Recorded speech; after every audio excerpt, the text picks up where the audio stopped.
Hey folks, this is Vince with Dad's Gaming Addiction, and today we're going to take a quick look at the game Forbidden Island.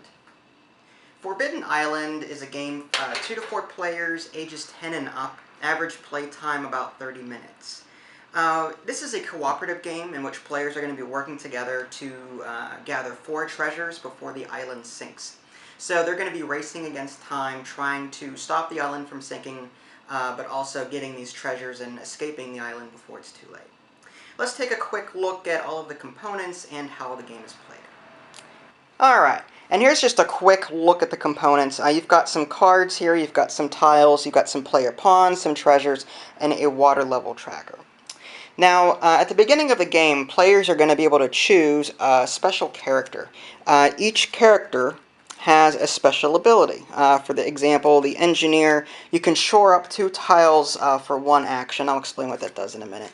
Pilot, once per turn, you can fly to any tile on the island for 1 action.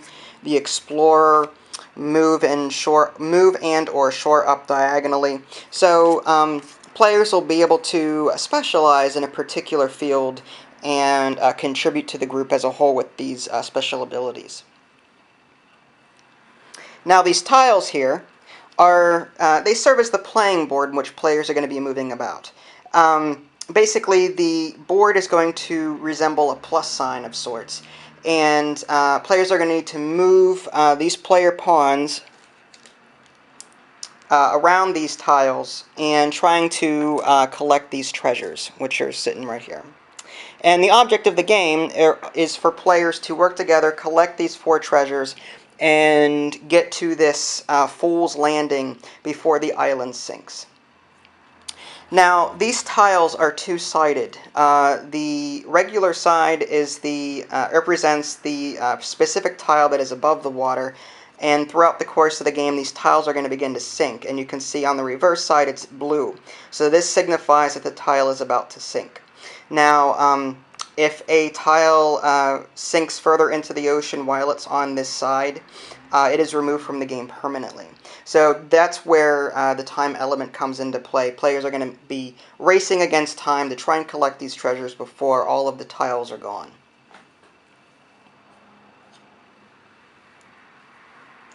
As far as the cards go, there's 2 different decks. The one deck has cards in it that are exact duplicates of the tiles that you see on the board. Basically, this tells players which tiles are next in line to sink. On every player's turn, and I'll explain the turn actions in a minute, but they'll be drawing some of these cards, and that tells players which tiles they need to flip over to the water side, or which tiles they need to discard if it's already on the water side. So these are bad. You don't want to draw a lot of these cards. Now, the other deck is something that you'll definitely want to pay attention to, as they'll be key in helping you win the game. These cards contain pictures of the treasures. There's 1 of each treasure type on here, 1 for each of the 4 treasures, and there's some special abilities in this deck. Basically, players are going to be aiming to collect 4 of the same type of card, so and then trade them in to collect that particular treasure. So players are going to need to work together to try and give each other the cards that they need to trade in 4 of the same type so that they can collect those treasures. So yeah, that's basically it. Finally, there's this Water Rise card. This is important because these are scattered throughout this deck here. Basically what this does is this tells the players to raise the water level on this tracker up some notches. The higher the water level, the more cards that they have to draw from this deck to signal that some tiles have flooded. So the higher the number on this tracker, the more cards that you draw from that deck, which is obviously a bad thing. So you want to keep the water level as low as possible. Of course, that's not going to be really all that possible. These cards are going to come up in this deck eventually. It's just a matter of time. So you'll need to get these treasures quickly before enough of these cards come up to the point where this water level reaches the very top, the skull and crossbones, and of course players lose automatically when it gets to that point.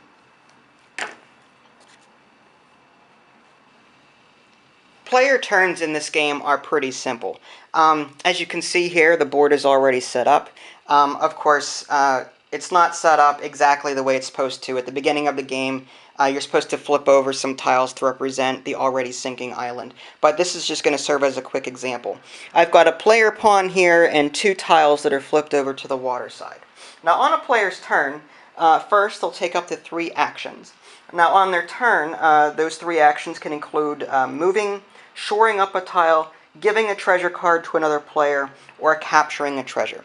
Now moving is very easy. It's simply 1 tile over. That's it. That counts as 1 action for that turn. This would count as 2 actions.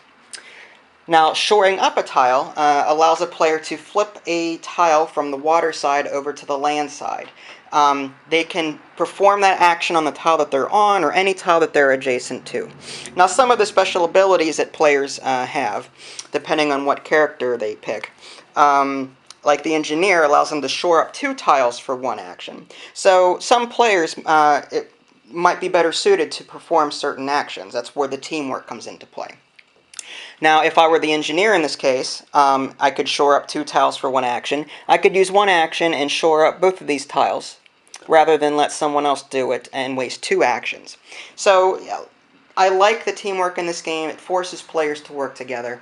Finally, give a treasure card. If 2 players happen to be in the same area, you can swap a treasure card back and forth. And finally, capture a treasure. If you have 4 of the same type, like I was saying earlier, the same type of treasure, let's say I had 4 of these cards, I could trade those in and take the appropriate treasure. Of course, certain tiles have to be alive or above water in order for that to happen. There's a symbol, let me see if I can zoom in on that. There's a symbol on the bottom left part of some of these tiles that represent where you have to go to pick up these treasures and trade in those cards. So you just can't trade in 4 cards when you have them. You have to land on the appropriate tile in order to pick up that particular treasure.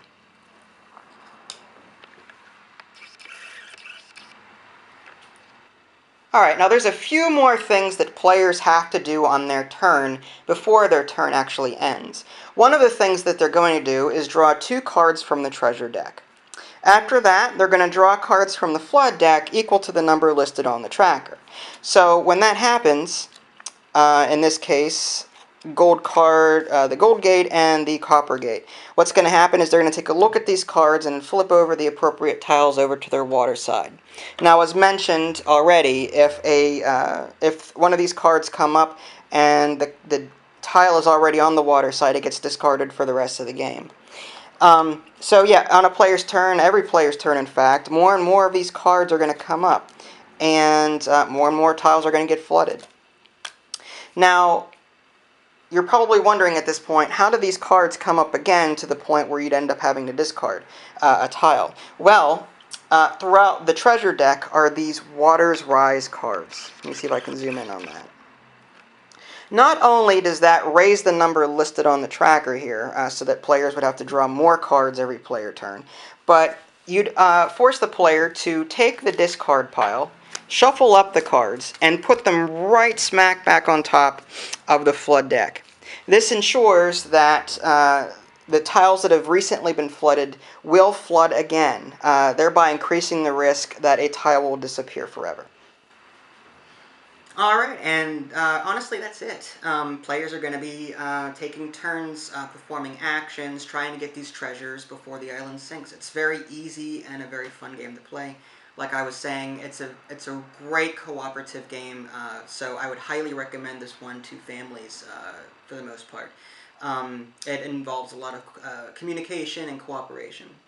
You can check out the review at www.dadsgamingaddiction.com, where you can simply click on the link in the below description that'll take you there as well.